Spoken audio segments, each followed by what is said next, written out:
जो विष का कटोरा सामने आया और उसकी गंध जो इनके शरीर में चली गई, उस साइड इफेक्ट को हटाया कैसे जा सकता है। तब लंकाधिपति रावण ने देव ऋषि नारद को बुलाया। देव ऋषि नारद से कहा, यह आनंद रामायण का बड़ा सुंदर संवाद है, जरा ध्यान रखिएगा। देव ऋषि नारद को बुलाया और देव ऋषि नारद को बुलाकर कहा, नारद बताओ, महादेव की भक्ति में कुछ तो कमी रह गई है। महादेव भले विष पी लिए, नीलकंठ धारी बन गए, पर उनको जो विष की गंध है वो उनके शरीर में पहुंच गई है। मेरे बाबा के अंदर पहुंची हुई वो गंध कैसे समाप्त हो सकती है? जब उनके अंदर की गंध समाप्त हो जाएगी तो मैं जानता हूं कि मेरी जिंदगी भी सवर जाएगी, मैं सोने की नगरी में जाकर बैठ जाऊंगा। तुम बताओ क्या करूं मैं? नारद जी ने कहा, ये मैं नहीं बता सकता। नारद जी ने कहा, मेरे मित्र तुम रुका जी के पास जाओ। तुम रुका जी के पास देव ऋषि नारद ने भेज दिया। लंकाधिपति रावण तुम रुका जी का भजन करने लगे, तुम रुका जी का स्मरण करने लगे।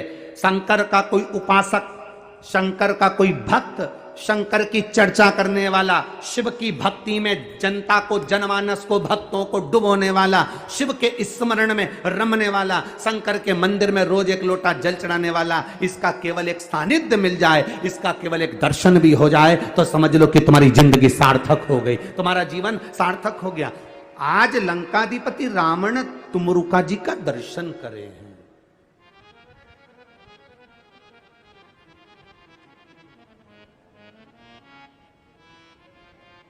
तुमरुका जी से पूछा कि बताओ, शंकर जी के शरीर में जो विष सूंघा गया, जो विष पीने के लिए आया, तो उसकी गंध जो शरीर में आ गई, उसकी तरंग वो कैसे समाप्त हो?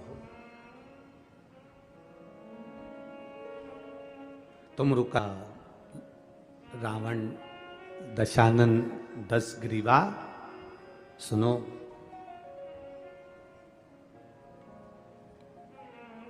श्रावण का महीना हो, भूलवश में 2 हाथ में अगर गंगा जल हो, शिव को समर्पित हो,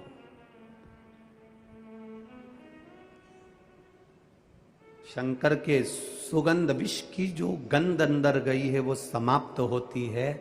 जैसे जैसे वो गंध समाप्त होती है वैसे वैसे जल चढ़ाने वाला जीवन में निहाल होता चले जाता है, उसके जीवन में वैभव सत्ता बढ़ती चली जाती है। वैभव सत्ता